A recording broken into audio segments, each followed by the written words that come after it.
Assalamualaikum warahmatullahi wabarakatuh. Jumpa lagi dengan saya di channel RDM Lele Tumbuh Farm.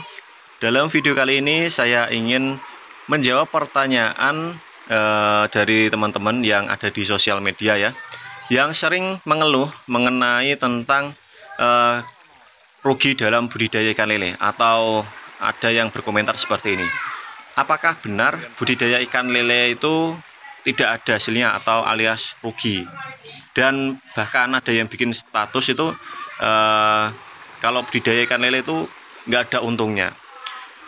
Oke teman-teman ya, buat teman-teman yang baru belajar atau yang mau memulai, supaya tidak ragu, silahkan tonton video ini dari awal sampai akhir, supaya teman-teman ingin lanjut dalam budidaya ikan lele atau tidak ya. Oke, dalam proses budidaya ikan lele teman-teman ya, yang perlu teman-teman ketahui yang pertama adalah cara budidaya ikan lele. Nah, cara ini tidak sesimpel atau tidak semudah yang kita bayangkan teman-teman ya. Biasanya dari teman-teman itu mereka beranggapan budidaya ikan lele itu hanya sekedar kita bikin kolam, isi bibit, kasih pakan, panen. Kebanyakan berpikir seperti itu. Nah, yang mereka tidak tahu bahwasanya ketika mereka baru terjun, banyak sekali tantangan yang mereka itu harus ketahui. Yang pertama, dari mulai segi beli bibit ikan. Nah, dari mulai segi bibit ikan ini pun, ini teman-teman harus ketahui ya. Bibit yang baik dan jelek itu teman-teman harus tahu ya. Karena jika teman-teman membeli bibit dengan sortiran yang terakhir, maka pertumbuhannya akan melambat sehingga teman-teman akan dipastikan rugi ya. Yang kedua adalah tebar bibit ikan lele ya, ataupun tingkat kepadatan ikan lele. Nah, setelah teman-teman membeli bibit, pastinya teman-teman harus tahu tingkat kepadatan budidaya ikan lele itu berapa sih dalam per meter persegi. Nah, kebanyakan dari teman-teman itu mereka kadang ya, ada yang budidayanya itu longgar, terlalu longgar ya. Yang saya maksud adalah mungkin ya, ini saya pernah melihat itu, ataupun orang yang beli bibit tempat saya, mereka itu punya lahan 4 meter kali 4 meter. Ini semisal contoh ya, 4 meter kali 4 meter. Tapi mereka itu tebar 1000 ekor. Nah, ini yang saya maksud terlalu longgar ya. Sebenarnya untuk terlalu longgar ini saya bilang bagus ya bagus teman-teman ya. Tapi ada tapinya teman-teman ya. Ini mengakibatkan teman-teman rugi ya, karena volume air yang digunakan itu tidak sesuai dari jumlah kapasitas ikan. Kalau teman-teman budidayanya dengan tingkat kepadatan yang terlalu tinggi, itu pun sangat berisiko sekali. Nah, untuk tingkat amanan dalam budidaya ikan lele itu berapa sih? Jadi buat teman-teman yang perlu belajar ya, ini saya kasih bocoran. Dalam proses budidaya ikan lele, tingkat kepadatan yang saya gunakan dalam pembesaran itu biasanya untuk per meter perseginya itu berkisar sekitar 200 ekor teman-teman ya, 200 ekor. Nah, jika teman-teman 200 ekor itu terlalu padat bang, mungkin bisa dikurangi 150 ya. Jangan terlalu longgar, jangan terlalu padat, jangan seperti itu teman ya. Kita gunakan sesuai standar aja ya. Nah, setelah teman-teman tahu tebar bibit, pastinya yang berikutnya adalah cara pemberian pakan. Ini sering sekali diabaikan oleh teman-teman yang baru belajar atau memulai dalam bisnis budidaya ikan lele. Karena dalam pemberian pakan ini tentunya sangat berpotensi sekali itu akan rugi atau hasil atau untung ya. Karena jika teman-teman tidak tahu cara pemberian pakannya atau asal memberikan pakan, maka saya pastikan akan rugi. Saya pastikan akan rugi ya. Nah, cara pemberian pakan yang baik dan benar, teman-teman harus tahu dengan cara-caranya. Yang pertama, teman-teman jangan memberikan pakan asal ya, atau merek-merek dengan tidak sesuai ukurannya pakan ya. Semisal contoh ya, untuk pakan bibit biasanya saya kasih dengan pakan PF1000 atau -1. PF1000 atau -1 ya. PF1000 satu sak, lalu tergantung dari jumlah tebar kita ya. Jangan sampai kita membeli kepencut dengan harga pakan murah. Misal contoh ya, jenis-jenis pakan kan ada mereknya teman-teman ya. Teman-teman harus tahu merek tersebut, dan untuk ukuran itu harus tahu ya. Kalau -1 itu biasanya digunakan para petani itu dari bibit ukuran 57 sampai LBG ya, atau menginjak remaja ya. Nah, setelah remaja itu kita baru kasih min 2 sampai panen ataupun kita ganti min 3 ya. Jadi seperti itu teman ya. Ada urutannya. Kalau kita salah dalam memilih pakan, maka saya pastikan akan gagal dan akan rugi. Nah, setelah teman-teman tahu jenis-jenis merek pakan, yang berikutnya teman-teman harus ketahui adalah jadwal pemberian pakan. Jadwal pemberian pakan ini sangatlah penting teman-teman ketahui, karena jika teman-teman memberikan pakan asal-asalan, yang penting ikan makan, itu saya pastikan juga akan rugi. Karena begitu. Kenapa begitu? Karena proses dalam pemberian pakan, jika kita memberikan pakan pada ikan lele itu tidak teratur, maka secara tidak langsung pertumbuhan ikan lele pun akan tidak teratur juga, teman ya. Nah, proses dalam pemberian pakan yang baik itu sebenarnya itu jam berapa sih dan berapa kali dalam pemberian pakan ikan lele? Untuk proses pemberian pakan ikan lele, kita biasanya memberikan pakan sehari 3 kali ataupun 4 kali atau 2 kali, minimal 2 kali.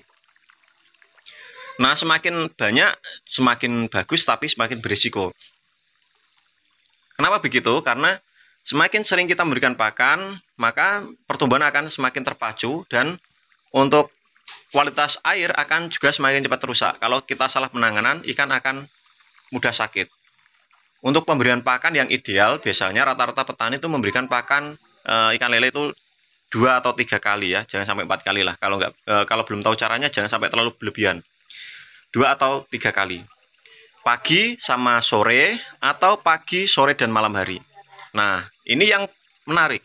Kenapa kok harus malam hari? Karena pada dasarnya ikan lele itu adalah hewan nocturnal atau ikan nocturnal atau aktif pada malam hari. Sehingga jika kita memberikan pakan pada malam hari, mereka akan lebih bagus lagi pertumbuhannya ya.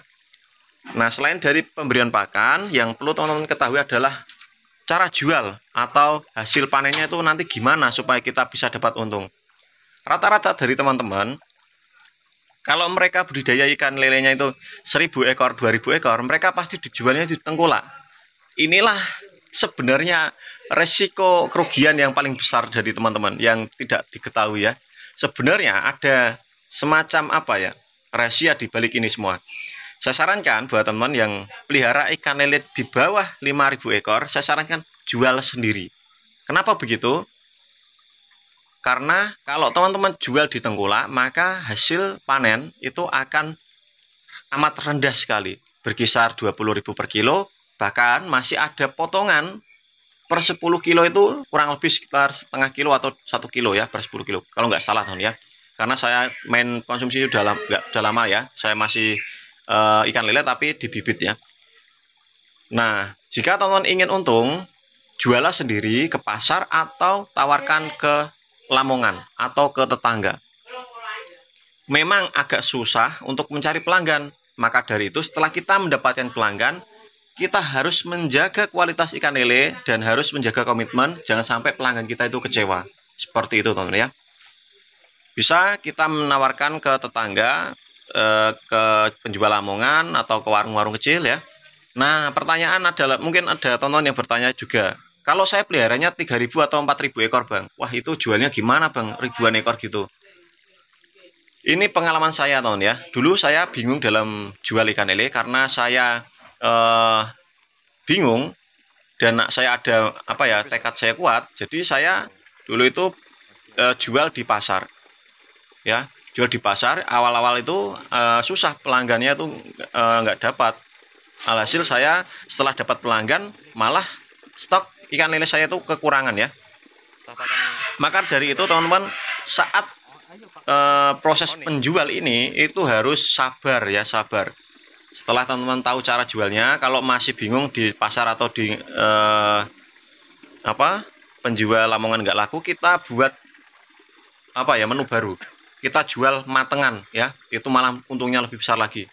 Kalau kita biasanya di pasar 25, kalau kita matengan kita jual aja 30.000.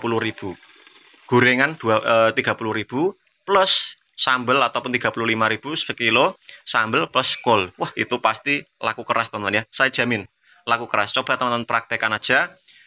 Yang penting, ini motivasi saya pada teman-teman itu jangan putus asa. Jangan sampai mengeluh. ya, jangan sampai berpikir dalam budidaya ikan lele itu rugi, jangan sampai. Nah, setelah teman-teman tahu caranya, maka teman-teman saya pastikan akan berinovasi sendiri dari mulai segi pakan, gimana supaya irit, mungkin menggunakan pakan alternatif ya, mungkin gimana cara supaya ikan nggak sakit. Pasti kita akan selanjutnya pasti akan berinovasi terus, sehingga hasil panen kita akan semakin bagus, harga jual semakin meningkat, maka tidak menutup kemungkinan, saya jamin teman-teman akan menjadi juragan empang ya. Alhasil teman-teman tahu bagaimana cara dalam proses budidaya ikan lele. Dan lagi teman-teman ya, teman-teman pasti bisa membuktikan bahwasanya orang yang gagal di budidaya ikan lele atau usaha dalam budidaya ikan lele, mereka adalah orang yang kurang telaten atau kurang sabar ya, dan bukan jiwa pengusaha juga. Kalau jiwa pengusaha pastinya mereka akan sabar dan akan menghadapi setiap tantangan-tantangan yang mereka alami ya. Itulah pengalaman saya teman-teman ya.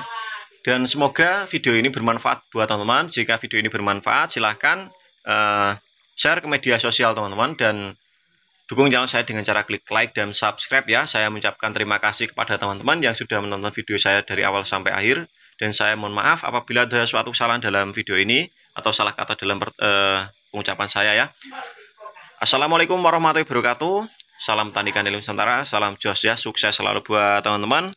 Semoga saat teman-teman budidaya ikan lele diberikan keberhasilan dan sukses ya.